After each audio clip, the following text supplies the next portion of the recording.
fl-isem tal-Missier u tal-Iben u tal-Ispirtu Santu, il-grazzja ta' Sidna Ġesu Kristu l-imħabba ta' Alla u l-għaqda fl-Ispirtu Santu tkun ma'kom il-koll. Qegħdin nofru dan is-sagrifiċċju tal-Qudiesa għar-Ruħ Audrey u Walter Hammond. Llum qed nsieb teżies allura nagħmlu l-Qudiesa tal-Verġni Mqazza Marija bħala l-om tat-tama. Hekk nitolbu speċjalment għal dawk il-persuni li tilfu it-tama minħabba l-problemi tal-ħajja, minħabba momenti ta' mar taqtih il-qalb. Biex hekk il-Verġni Marija twaslilhom il-bina Ġesu, ħajjimlilhom il-qalbhom bil-kuraġġ, bl-imħabba tiegħu. Fil-waqt li narfu n-nuqqasijiet tagħna hija wħuti mela nitolbu maħfra għal ħtijietna.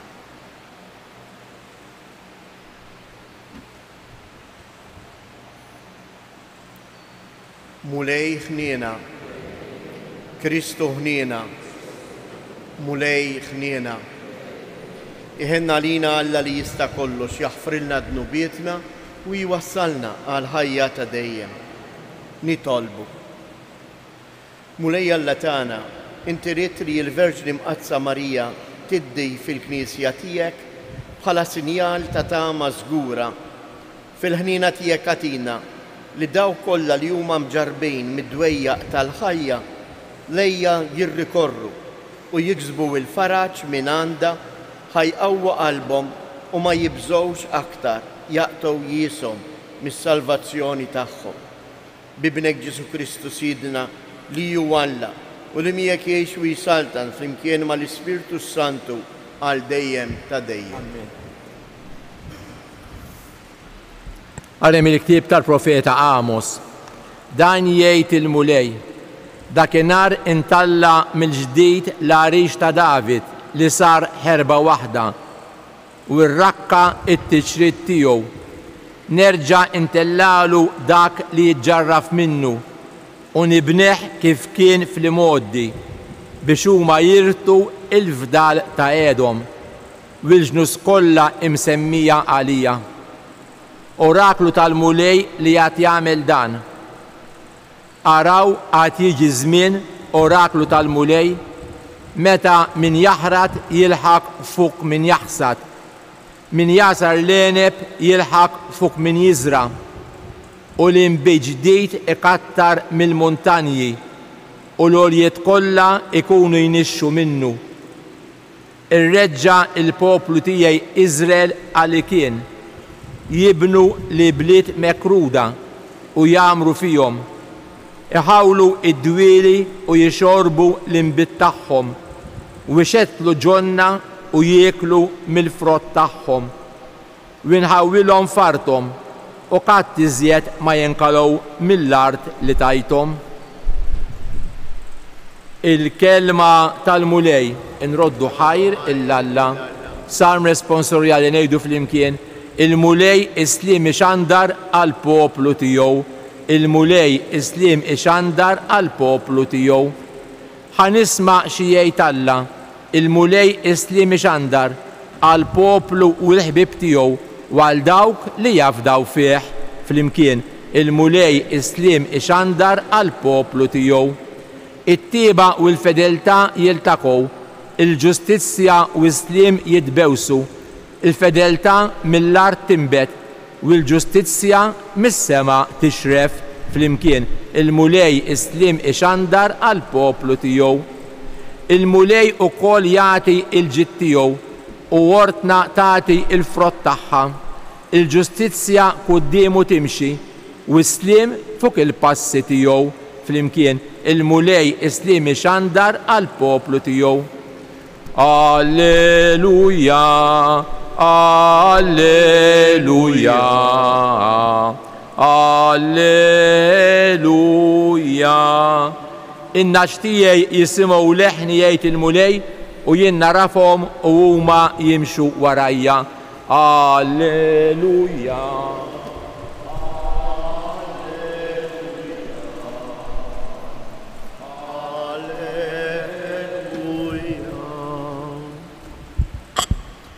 Il-mulej ma'kom. Qari mill-Evanġelju skont San Mattew. F'dak iż-żmien resqu lejn Ġesu id-dixxiepli ta' Ġwanni u qalulu: għaliex aħna u l-Fariżej insumu u d-dixxiepli tiegħek ma jsumux? Għalilhom Ġesu: huma l-mistednin tal-arus se jsewdu qalbhom sakemm il-arus ikun għadu magħhom. Imma jasal il-jum meta l-arus jeħduhulhom minn magħhom u imbagħad isumu. Ħadd ma jraqqa libsa qadima b'biċċa drab ġdida għax inkella r-roqa issellet il-libsa u t-tiċrita tikber. Anqas ma jqiegħed l-imbejt ġdid f'damiġġjani qodma tal-ġild għax inkella d-damiġġjani jinfaqgħu, l-imbejt jixteret u d-damiġġjani jintilfu. Iżda imbejt ġdid jitfgħuh f'damiġġjani ġodda u hekk iżommu t-tnejn. Il-kelma tal-mulej.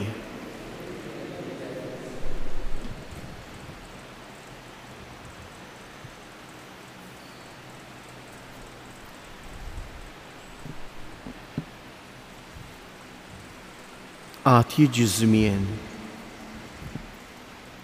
meta l-arus jitteħdilhom, imbagħad isumu. Hawnhekk sintendi għandna referenza diretta għal passjoni tal-mulej Ġesu. Fatti mhux biss isumu l-Apostli, issumu mhux sempliċement mill-ikel, imma s-sawm tan-nisrani huwa in-nuqqas tal-preżenza ta' Alla f'ħajtek. Huwa in-nuqqas li qalbek mhijiex mimlija bil-kelma tiegħu. Jiena u int irridu nkunu bħal dan l-eżempju li jġib il-mulej fil-Vanġelu, damiġġjani ġodda. U damiġġjani ġodda kif jiġġeddu? L-imbejt ma ninsewx fl-iskrittura mqazza huwa dejjem simbolu mhux tant tal-ferħ, imma tal-ferħ li jiġi frott min jixrob fih il-kelma ta' Alla. Il-ferħ veru tiegħi fil-ħajja tiegħi nakkwistaħ minn kemm jien mimli bil-kelma ta' Alla. Ek per eżempju, nisemmu passaġġ fl-Antik Testament, Ġeremija, meta qiegħed ixandar il-kelma ta' Alla, l-profeta ta' Alla, jiġi mument ta' ejja. U kważi kważi hekk jiftaħ qalbu ma' Alla u jagħmillu din il-karba. Imma x'mort għamilt li? Sakkartni bil-kelma tiegħek. Juża din il-frażi il-profeta Ġeremija. Sirt bniedem fis-sakra minħabba l-kelma tiegħek. Mhux li kien kull wieħed u waħda minna inkunu nies verament fis-sakra bil-kelma ta' Alla, mimlijin bil-kelma ta' Alla. Ejjew nitolbuh il-mulej. Biex anke din l-Ewkaristija, kull Ewkaristija, għalhekk l-Ewkaristija hija importanti jeżies, anke l-Ewkaristija ta' kuljum. Għax jien fl-Ewkaristija x'qed jiġri? Il-mulej qed jagħtini l-kelma tiegħu biex jiena ngħix, biex jiena ma nitlifx it-tama, biex jiena ma niqdimx, imma niġġedded fih. F'kull Ewkaristija il-mulej jimantnini bil-ġisem u id-dem tiegħu. U bekk ma jkunx hemm firda bejni u bejn il-mulej, għax il-mulej ikun miegħi.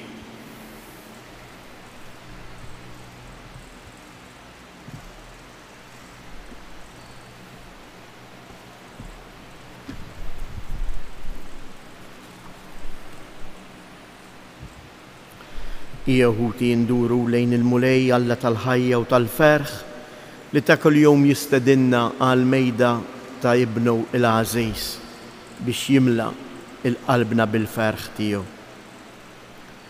Nitolbu mulej għal-Knisja, il-poplu ġdid ta' Alla, sabiex dejjem ikun imġeddet bis-smieħ tal-kelma tiegħek. Nitolbu għal dawk ħutna li għaddejjin minn żmien diffiċli fil-ħajja tagħhom biex ma jitilfux it-tama, iżda jfittxu lilek ħalli jimtlew bil-kelma tiegħek li turihom id-dawl fejn hemm id-dlam. Nitolbu biex din l-Ewkaristija li qegħdin niċċelebraw il-koll flimkien tkun tassew għalina sinjal ta' ħajja ġdida fi Kristu. Nitolbu inresqu il-weġġat, id-dbatija ta' ħutna l-morda, ta' dawk il-persuni li jduru bihom biex isibu min jurihom l-imħabba ta' Alla biex hekk jitqawwew fit-tama u jitfarġu. Nitolbuk mulej għal paċi fid-dinja. Mhux biss fil-postijiet fejn hemm il-gwerer, imma anke għal paċi fil-familji tagħna. Għax il-paċi timbet f'noklijiet żgħar ċkejknin biex imbagħad tinfirex ma' kullimkien. Nitolbu. Fiskiet nresqu it-talbiet tagħna.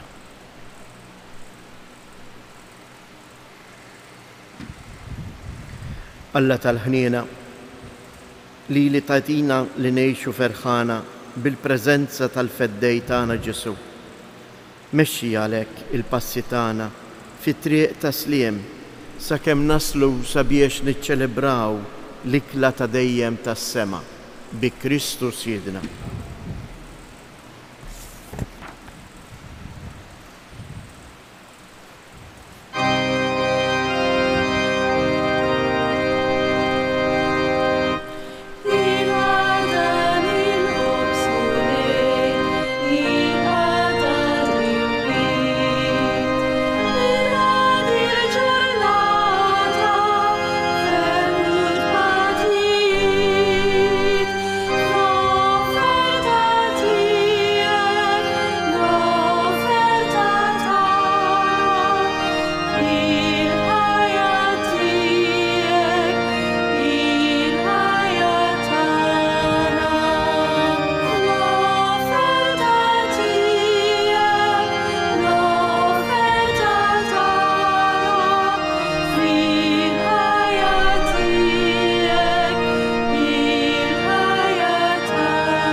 Nitolbu ħuti biex dan is-sagrifiċċju tiegħi u tagħkom ikun joġob lil Alla l-Missier li jista' kollox.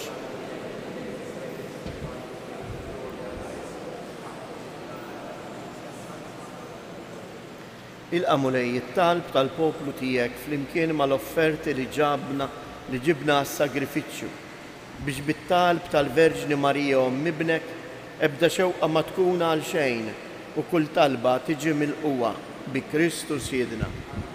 Il-mulej magħkom. Nerfgħu qlubna il fuq. Niżżu ħajr lill-mulej Alla tagħna. Sewwa u xieraq tas-sew. Tajjeb u taġid tas-salvazzjoni tagħna li nagħtu ġieħ bit-tifħir kollu tagħna lilek mulej Missier Qaddis li tajt il Ġesu Kristu ħajkun l-awtur tas-salvazzjoni għal bnedmin kollha u tajthom lil Verġni Marija bħala xempju tat-tama tas-sema. Għaliex il-qaddejja li tiegħek fik qiegħdet it-tama kollha tagħha. Hi waqfet bit-tama ma bin il-bniedem li ħabbru il-profeti u hi nislitu bil-fidi. Hi bimħabba kbira qadietu fil-ħidma tiegħu u saret omm il-ħajjin kollha. Hi l-aqwa u l-ogħla frott tal-fidwa. Hija wkoll oħt u lied kollha ta' Adam li huma mexjin lejn il-ħelsien sħiħ tagħhom. Iħarsu lejja bħala sinjal ta' tama żgura u ta' faraġġ sa ma jasal jum il-mulej fis-sebħ kollu tiegħu. Għalhekk nissieħbu mal-qtajja tal-anġli u b'ferħ kbir infaħruk u intennulek għaddejs.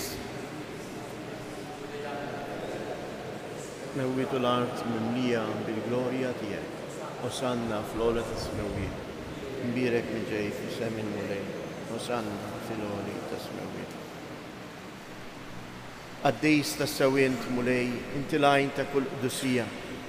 Għaddis għalek nitolbu dawn l-offerti bil-barka tal-Ispirtu tiegħek biex isiru għalina il-ġisem u id-dem ta' Sidina Ġesu Kristu. Li meta kien sejnata biex mirraj xibati, ħajl ħobs, radd il-ħajr, qasam, tal id-disċipli tiegħu u qal, ħudu u kulu il-kol minn dan, għax dan huwa ġismi li jingħata għalikom.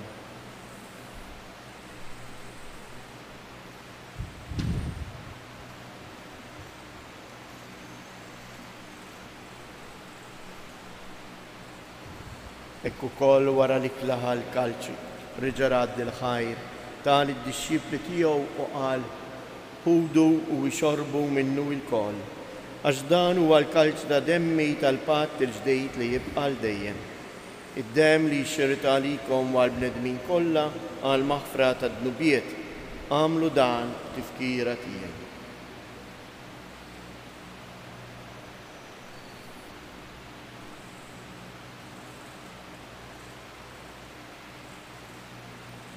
Danu il-misteru tal-fidi inħabru l-mewt tiegħek mulej.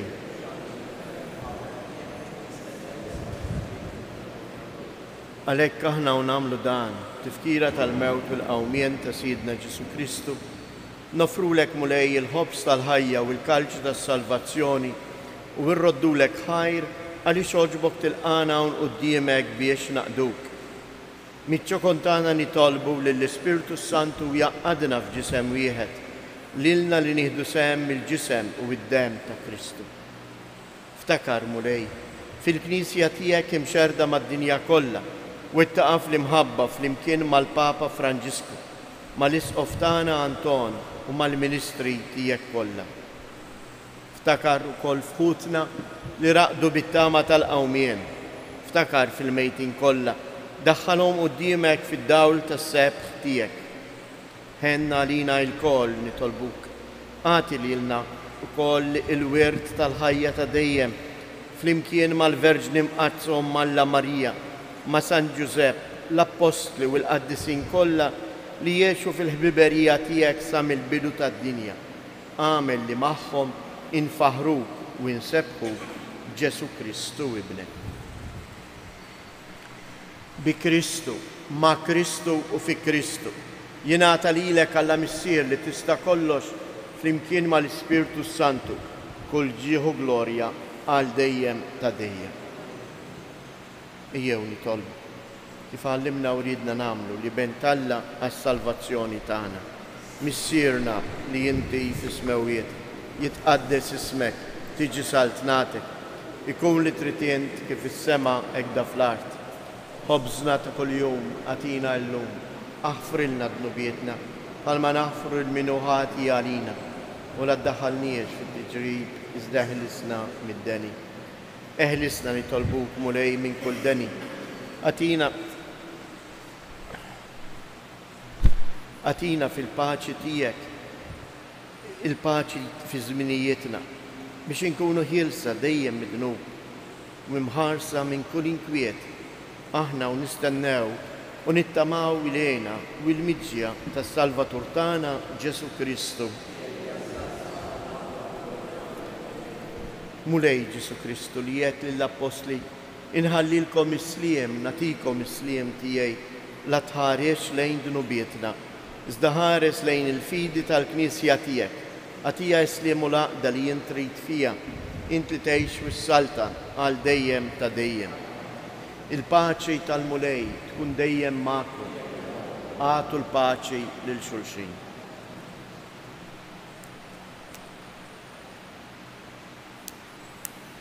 Ħaruf ta' Alla li tneħħi d-nubiet tad-dinja ħenna għalina.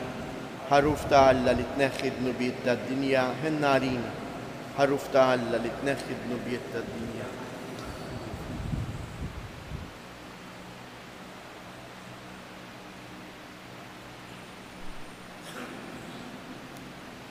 Danu il-ħaruf ta' Alla, danu li jneħħi d-nubiet tad-dinja. Ħen jindawk li huma mistiedna għall-ikla tal-ħaruf.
Għadna kemm irċivejna l-mulej fina.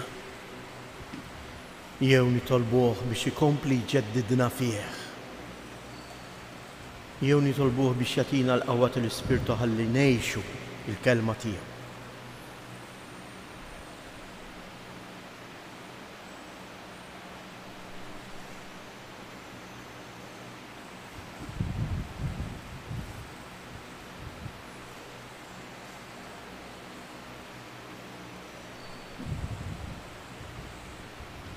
Nitolbu.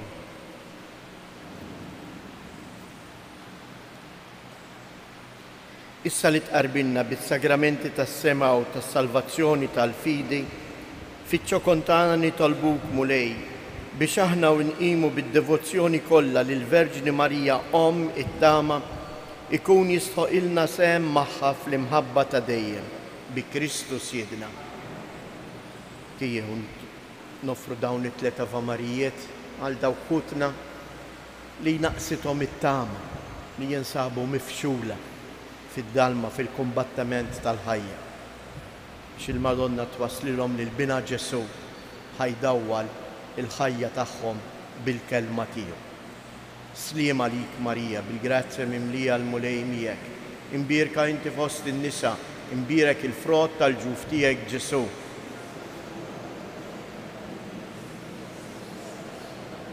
Sliem għalik Marija, bil-grazzja mimlija l-mulej miegħek. Imbierka inti fost in-nisa, imbierek il-frott tal-ġuf tiegħek Ġesu.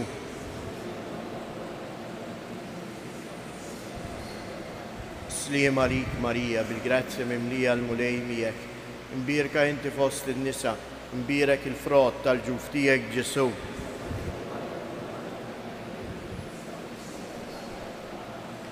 Madonna ta' Pinu, Sultana tal-familja, ħarstek fuqna dejjem żomm. Il-mulej magħkom. Iberikkom Alla li jista' kollox, il-Missier, l-Iben u l-Ispirtu Santu. Morru u għejxu fil-paċi ta' Kristu.